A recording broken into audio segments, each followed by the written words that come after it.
Bien, merci pour ce beau cantique. Pour la durée des temps, nous t'exaltons, nous t'aimons et nous te glorifions. Un beau cantique qui nous parle et qui nous pousse à adorer notre Dieu. Et à travers tous les partages qui a été dit ce matin, bien, c'est ce que nous voulons faire, adorer Dieu, l'honorer, le louer pour tout ce qu'il a fait et tout ce qu'il fait pour chacun de nous. À travers la lecture qui nous a été faite du psaume 118, verset 24, il était dit que c'est ici la journée que l'Éternel a fait. Et Dieu a spécifiquement choisi cette journée pour faire quelque chose, pour accomplir quelque chose, pour intervenir et que cette journée puisse être une journée qui soit pour nous un sujet d'allégresse et de joie. Et je me sers de ce que notre frère nous a partagé pour nous emmener ce matin dans cette réflexion et dans cette exhortation que le Seigneur a pour moi. Et du fait même pour chacun de nous. Et la première question qui nous amène dans ce message, dans cette introduction, est quelle est la personne à qui avons-nous fait du bien dernièrement?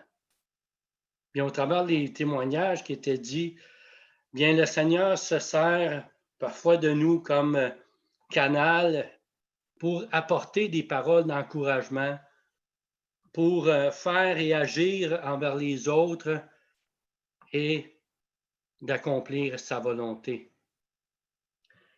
Et le titre du message ce matin, c'est « Faiseurs de bien à l'exemple de Jésus ».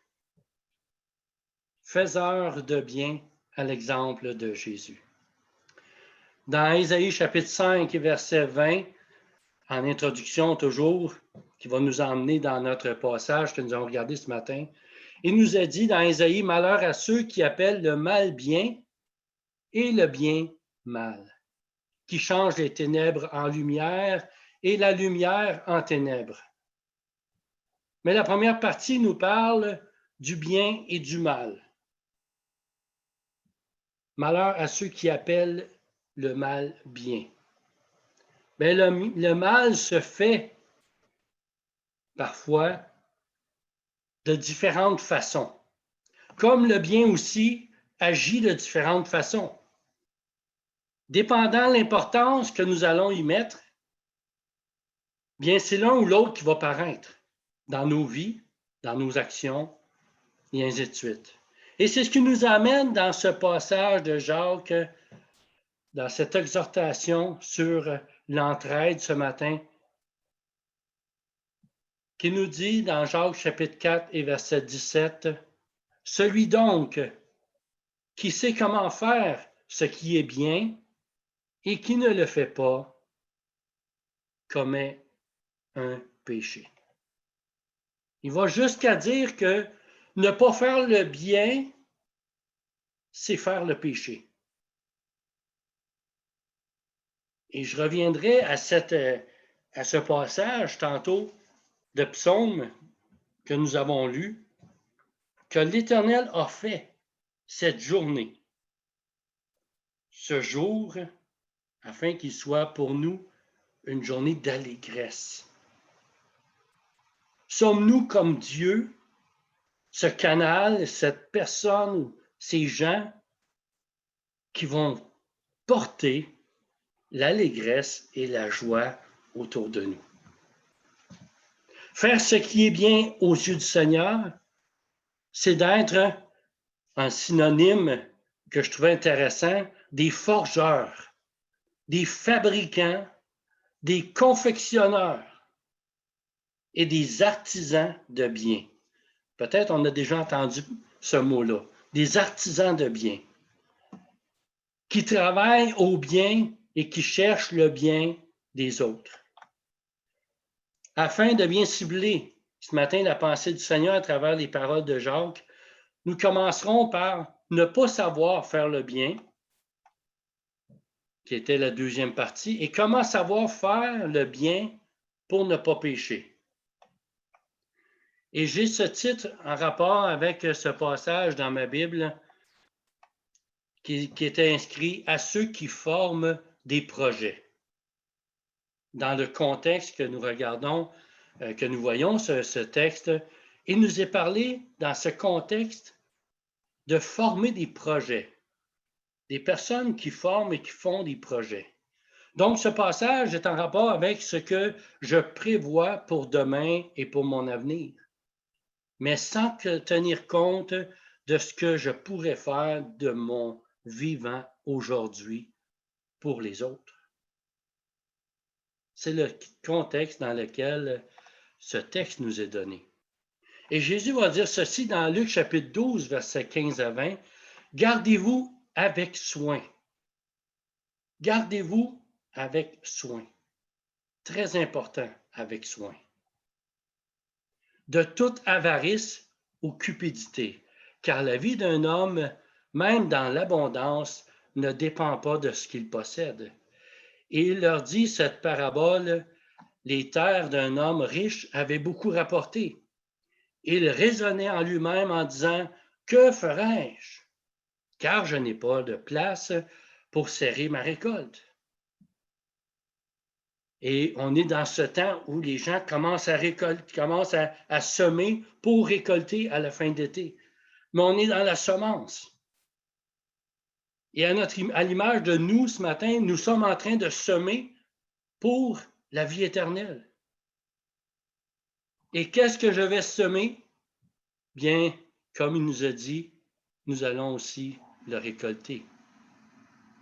Verset 18, voici, dit-il, ce que je ferai. J'abattrai mes greniers, j'en bâtirai de plus grands, j'y amasserai toute ma récolte et tous mes biens. Et je dirai à mon âme, tu as beaucoup de biens, en réserve pour plusieurs années. Repose-toi, mange, bois et réjouis-toi. Mais, verset 20 nous dit, insensé. Dieu dit, il appelle cette personne un insensé. Car cette nuit même, ton âme te sera redemandée. Est-ce que tu as préparé? Pour qui cela sert-il? À qui ça va servir? Il en est ainsi de celui qui amasse des trésors pour lui-même et qui n'est pas riche pour le royaume de Dieu. Ça finit pas bien. Pour nous, et pour ne pas savoir comment faire le bien dans ce contexte-ci et de celui du Seigneur que nous devons voir, c'est de négliger notre relation d'amour fraternel envers les frères et sœurs dans l'Église et ceux qui nous entourent. Et en ne faisant pas ce que j'aurais pu faire. Et si on regarde le contexte, ça nous parle, ça nous amène dans Jacques chapitre 2, versets 14 à 16, de ce que j'aurais pu faire pour aider en subvenant aux nécessaires des autres quand ils passent des moments difficiles.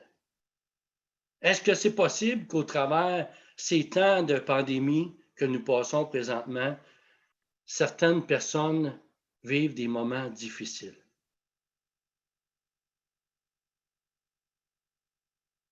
Bien, l'Église, je dirais, est appelée à supporter, à garder nos gens près de nous, de les garder en contact. Ce péché, comme Jacques l'appelle, est un manque de sympathie appelé un péché d'omission. Puisque nous nous abstenons de faire le bien que nous aurions pu faire. C'est d'avoir à cœur, mais de ne rien faire qui pourrait aider mon prochain. C'est un péché, selon un commentaire qui disait que c'est un péché qui endurcit le cœur. Et ce péché qui endurcit le cœur m'amène à penser aussi que c'est d'agir avec égoïsme. Vendredi, on a partagé ensemble, et Raymond a partagé sur ce que nous avons perdu depuis un certain nombre de décennies passées jusqu'à aujourd'hui en ce qui concerne l'entraide, en ce qui concerne les choses spirituelles, les valeurs chrétiennes qui étaient fondées dans nos familles, qui étaient là et qui avaient une grande importance.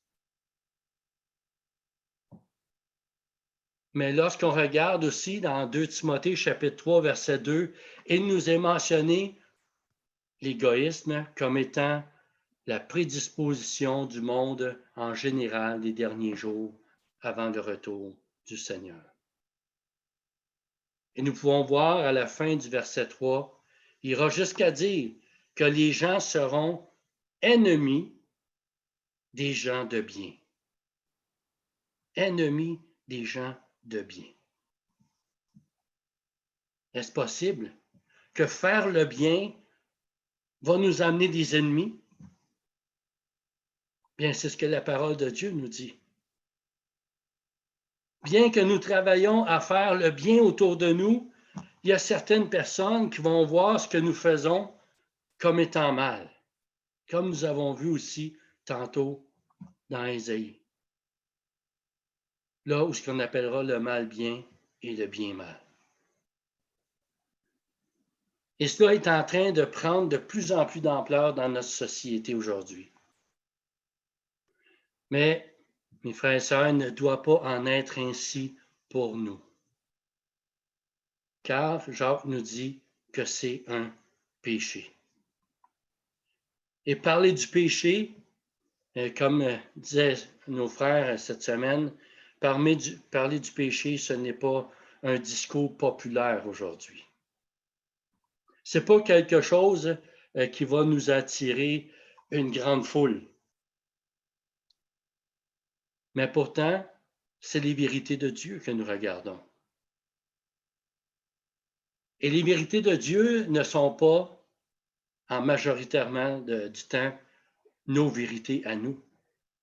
Combien d'entre nous pensions être dans la vérité avant de connaître la parole de Dieu, avant de s'approcher de Dieu et qu'il s'approche de nous pour nous donner révélation et sagesse en ce qui concerne les Écritures?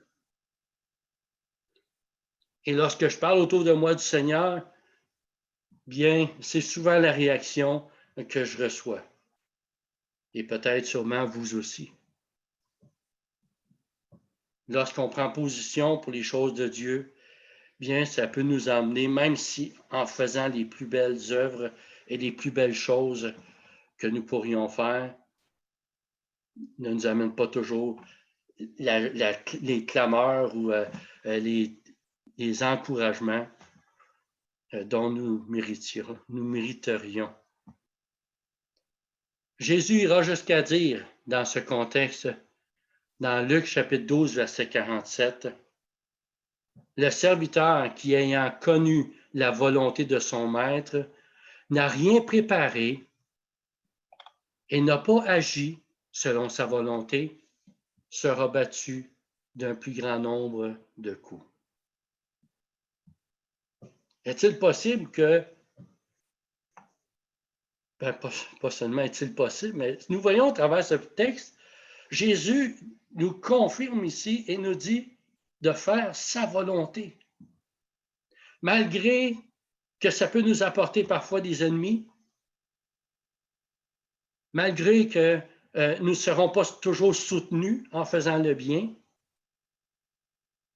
qu'est-ce qui compte le plus pour nous? C'est d'agir et combattre pour Dieu, malgré tout. Puisque nous connaissons la volonté de notre Maître,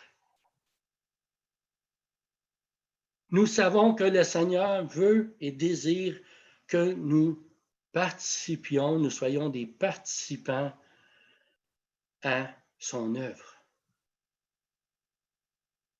Mais parfois, on se laisse aller, on se paralyse et on ne fait rien.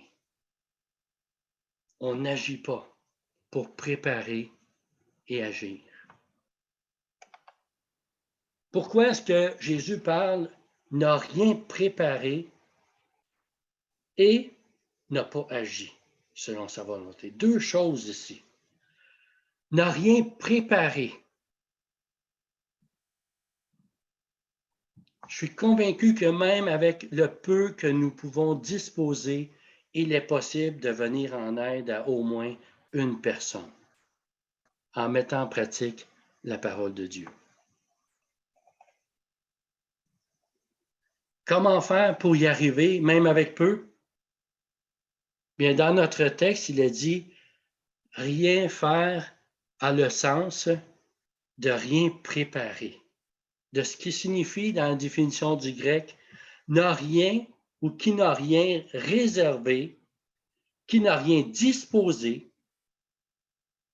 qui ne s'est pas tenu prêt en mettant de côté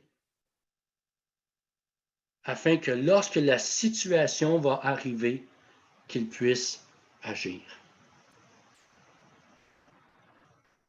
Et c'est pour ça que ces deux mots-là, préparer, bien, nous parlent d'avoir à l'idée toujours, comme chrétien, comme personne qui croit en Dieu et qui veut faire sa volonté, de se bâtir un petit coussin qu'on appelle, un petit quelque chose de côté, en cause que le Seigneur veut qu'on agisse et qu'on intervienne envers les autres. Et dans notre vocabulaire, souvent, on va appeler ça d'avoir une main tendue, de garder notre main tendue envers les autres. Ce qui signifie aussi d'apprendre à mettre de côté même un petit peu afin de se disposer à aider quand les temps arriveront. Jésus appellera cela un économe qui lui est fidèle et prudent. Dans Luc chapitre 12, verset 42, le Seigneur dit « Quel est donc l'économe fidèle et prudent que le maître établira sur ses gens pour leur quoi? Pour leur donner de la nourriture au temps convenable. Qui ne se prépare pas à donner.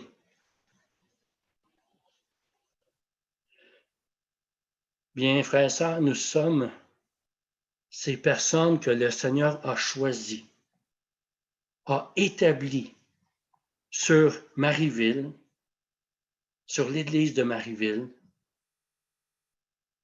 sur l'endroit où ce que nous sommes, afin d'être là pour eux, pour tous.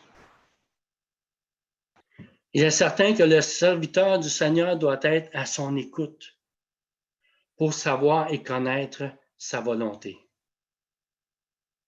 Car comme nous avons vu, ne pas faire la volonté de Dieu, c'est de ne pas faire ce qu'il nous commande de lui de faire. Et cela nous amène et nous amènera à lui désobéir en choisissant de ne rien faire. Nous commettons un péché. N'est-ce pas Jésus qui disait encore, quand il a parlé du jugement des nations dans Matthieu 25, versets 40 à 46, où il disait que le roi leur répondra, je vous le dis en vérité, Matthieu chapitre 25, versets 40 et 46, ou à 46, il dit, je vous le dis en vérité, toutes les fois que vous avez fait ces choses à l'un de ces plus petits de mes frères, c'est à moi que vous les avez faites. Il leur répondra, Verset 45, « Je vous le dis en vérité, toutes les fois que vous n'avez pas fait ces choses à l'un de ces plus petits, c'est à moi que vous ne les avez pas fait.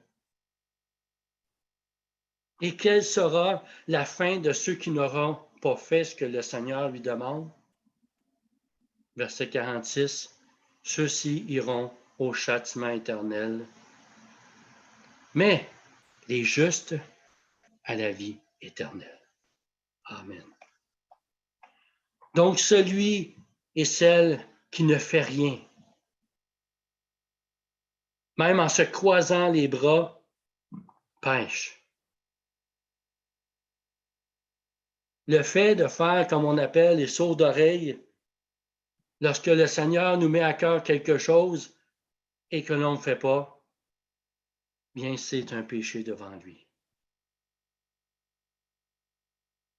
C'est sûr que c'est plus facile de rien faire. C'est toujours plus facile de choisir de rien faire. Mais ça m'est déjà arrivé de rien faire, et je peux le dire devant vous ce matin, comme exemple, ça m'est déjà arrivé de rien faire. Et cela produit un mal intérieur. Et j'ai demandé pardon au Seigneur.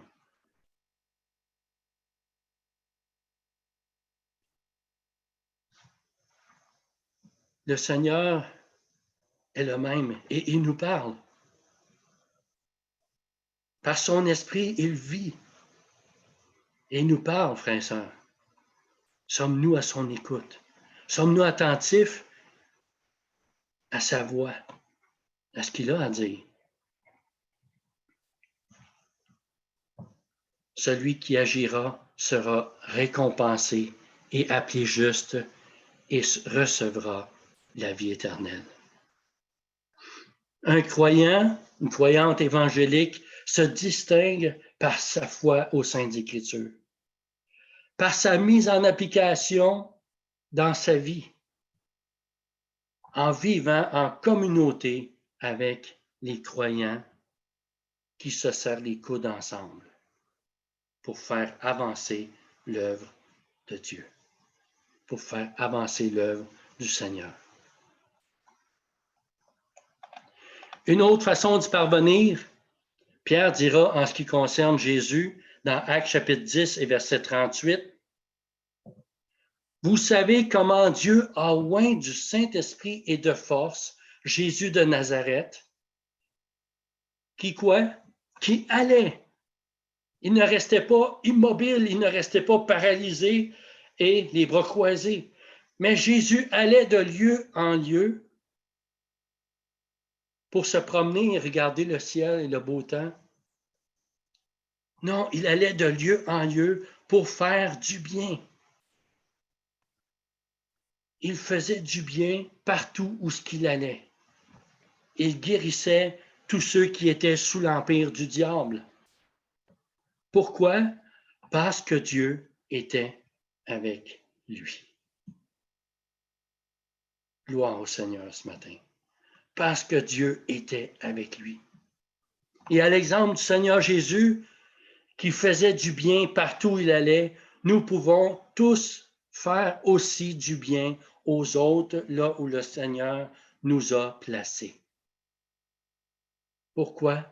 Parce que le Seigneur nous a oints, nous aussi. Dieu nous a oints, frères et sœurs, nous aussi. Et où est-ce qu'on voit ça dans les Écritures, que nous sommes oints? Dans 2 Corinthiens, chapitre 1 et versets 20 à 22. Paul nous disait ici, « Car pour ce qui concerne toutes les promesses de Dieu, en lui qui est le oui, c'est pourquoi l'Amen par lui est prononcé par nous à la gloire de Dieu. » Verset 21.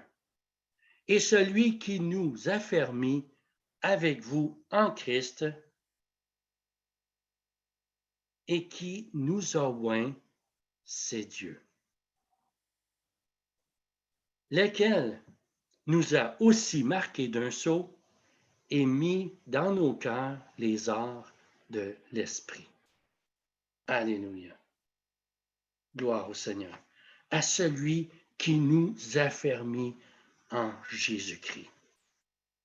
Il nous a oints et il nous a marqués de son sceau. Réalisons-nous, frères et sœurs, que nous avons été oints par Dieu lui-même et qu'il nous a aussi marqués de son sceau. Et un commentaire biblique disait, par la même onction de l'Esprit de Jésus-Christ. Par cette même onction qui était en Christ, il nous a oints, frères et sœurs. Et les mots de l'original font ce rapport qui paraît si hardi. Par cet esprit de vérité, il nous a scellés, comme on confirme et rend authentique un document au moyen d'un sceau officiel. Et ici, c'est un commentaire biblique qui nous disait ça. Et en le répandant dans nos cœurs, il l'a donné comme les arts de tout ce qu'il a promis. Comme cette partie du prix convenu que l'on paye à l'avance et qui ratifie un contrat. Et c'est pourquoi le chrétien a dès ici-bas la vie éternelle et les arts qui sont la présence et la main de Dieu sur lui.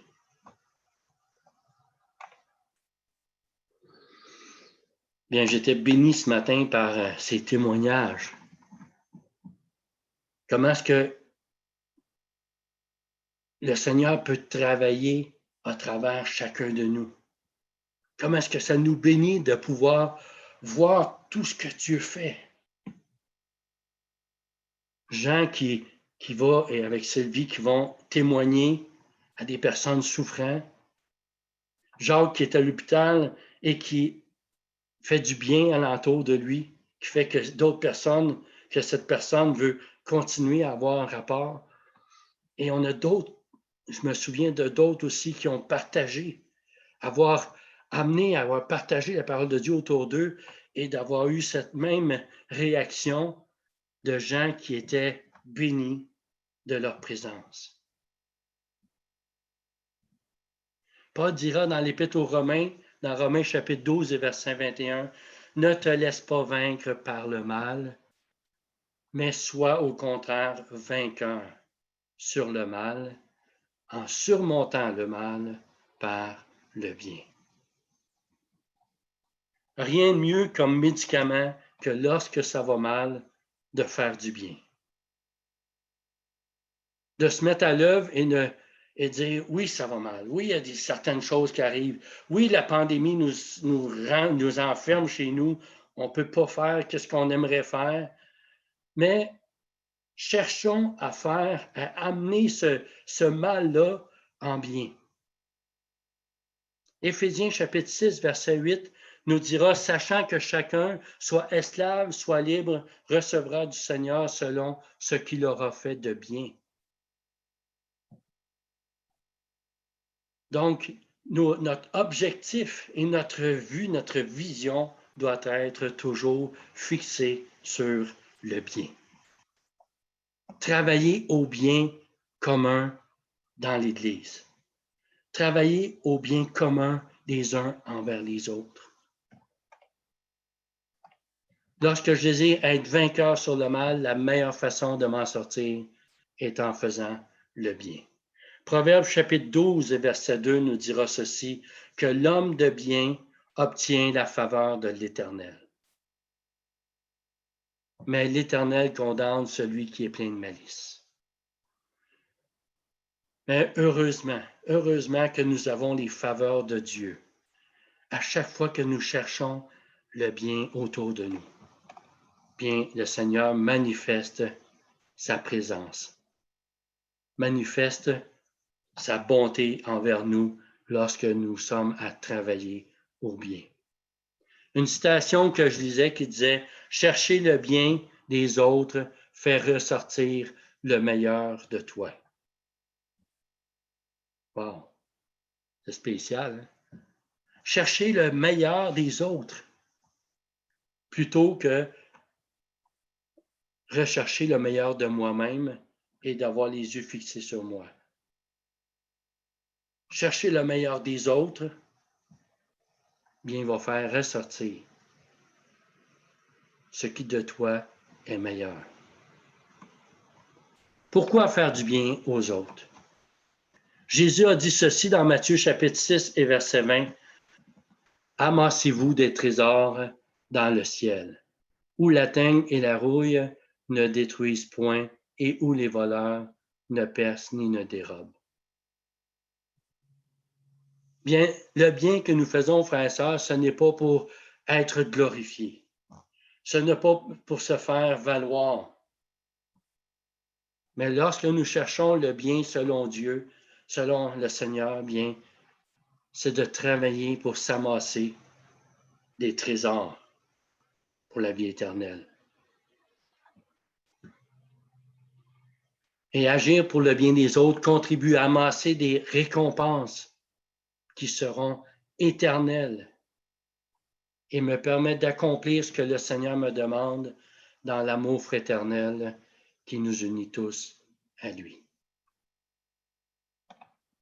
Jésus a dit ceci dans Matthieu chapitre 5 et verset 44.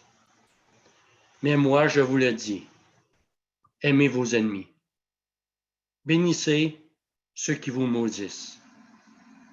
Et quoi? Faites du bien à ceux qui vous haïssent et priez pour ceux qui vous maltraitent et qui vous persécutent. Wow, quel contraire! Quel contraire à notre nature! Lorsqu'il y a certaines personnes qui deviennent, c'est un mot assez fort, nos ennemis, bien, ce n'est pas de chercher de les écraser, ce n'est pas de chercher de les tasser, mais plutôt de les bénir. Lorsqu'on sait ou qu'on entend qu'une personne nous haït, bien, nous travaillons plutôt à faire du bien. Vous savez, suivre le Seigneur, comme je disais tantôt, n'amène pas toujours seulement que les bénédictions et l'amour des autres. Je me souviens quand j'étais dans une usine, à un moment donné, il y avait des personnes qui aimaient nous picosser, comme on dit, qui aimaient ça, nous abaisser, essayer de sortir toutes sortes de paroles pour nous décourager. Et j'avais mis en application cette parole-là. Malgré tout ce que la personne disait, tout ce qu'il faisait, ou ainsi de suite, bien, je m'étais retrouvé à travailler en avant de cette personne-là sur la ligne de production, puis je faisais une partie de sa job, une partie de sa tâche qu'il avait à faire, en plus de la mienne. Et à un moment donné, cette personne-là s'est aperçue que, c'est fait. Qui c'est qui fait ma job? Qui c'est qui fait une partie de... Puis je savais que cette personne-là, parce que, il y avait de la difficulté parce que j'étais chrétien, puis il aimait ça me picosser, comme je disais tantôt. Et lorsqu'il s'est aperçu que c'était moi, qu'est-ce que ça l'a amené à faire? Bien, ça l'a amené à venir me voir puis dire merci.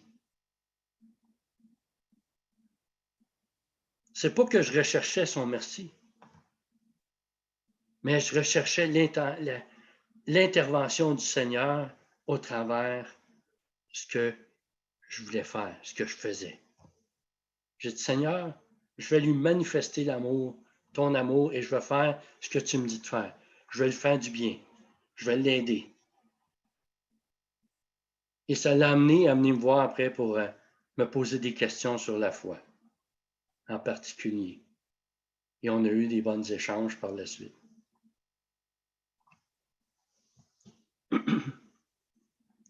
Bien, faire le bien, ça se manifeste dans toutes nos actions. Et pour terminer, nous pouvons lire dans 1 Pierre, chapitre 3, versets 8 à 12.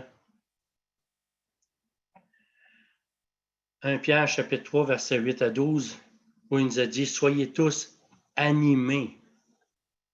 Soyez tous animés des mêmes pensées et des mêmes sentiments. Plein d'amour fraternel, de compassion, d'humilité. Ne rendez point mal pour mal ou injure pour injure. Bénissez au contraire, car c'est à cela que vous avez été appelés, afin d'hériter la bénédiction. Si quelqu'un, en effet, veut aimer la vie et voir des jours heureux, et c'est la plupart d'entre nous et du monde autour de nous, on désire tous avoir des jours heureux. On désire tous avoir une vie en paix.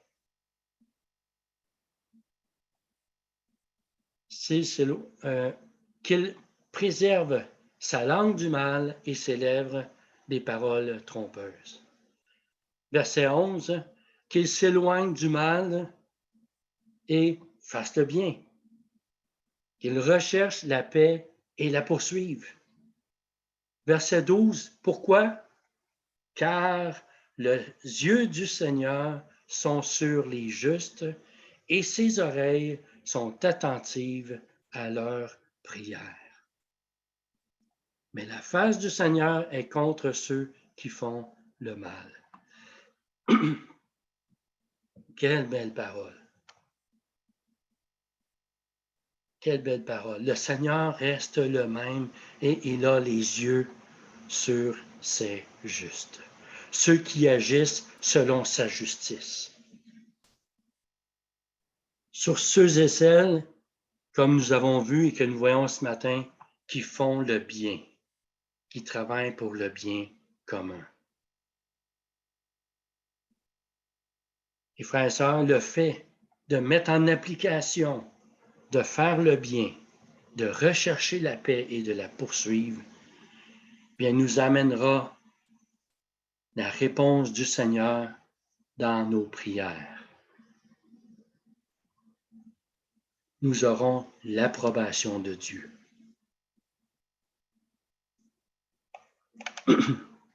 Ce matin, cette exhortation nous amène à penser à ne pas pécher en ne faisant rien. Mais soyons de ceux et celles qui prennent engagement devant le Seigneur à faire du bien autour de nous. Car malgré les restrictions qui nous sont imposées, soyons innovateurs et cherchons à accomplir la bienséance. Le monde a besoin de gens qui agissent pour le bien des autres. Et l'Église doit être, pas peut-être, mais doit être le refuge des pauvres, à l'exemple du Seigneur qui a toujours fait du bien et béni tous ceux qui sont dans le besoin. Il nous a donné, frères et sœurs, ce mandat. Mais il ne nous a pas laissés seuls. Il est avec nous. Il nous a oints. Il nous a étampés. Et il nous soutiendra dans tout ce que nous allons faire, puisque nous désirons faire sa volonté. J'aimerais qu'on tourne ensemble dans Hébreux chapitre 12, versets 20 et 21. Un passage ici dans cette épître aux Hébreux que j'aime beaucoup, qui est une prière qui est faite à Dieu. Et j'aimerais qu'on la lise ensemble, bien qu'on soit sur mute là, mais j'aimerais qu'on la lise ensemble, chacun de notre côté, mais qu'on puisse méditer ces paroles de Hébreux, chapitre 13, versets 20 et 21. Qui nous dit ceci, que le Dieu de paix, qui a ramené d'entre les morts notre Seigneur Jésus, devenu le grand berger des brebis, grâce au sang d'une alliance éternelle, qu'il nous rende capables de toute bonne œuvre pour l'accomplissement de sa volonté et fasse en nous ce qui lui est agréable. Par Jésus-Christ, auquel soit la gloire au siècle des siècles. Amen. Quelle belle prière ce matin qui nous invite à ce que le Seigneur, qui est notre berger, notre Seigneur et Maître, bien, qu'il nous rende capables de faire le bien selon l'Esprit, selon qu'il nous donne les capacités et qu'il puisse nous bénir ce matin et nous diriger dans l'action. Que le Seigneur soit béni et glorifié. Merci.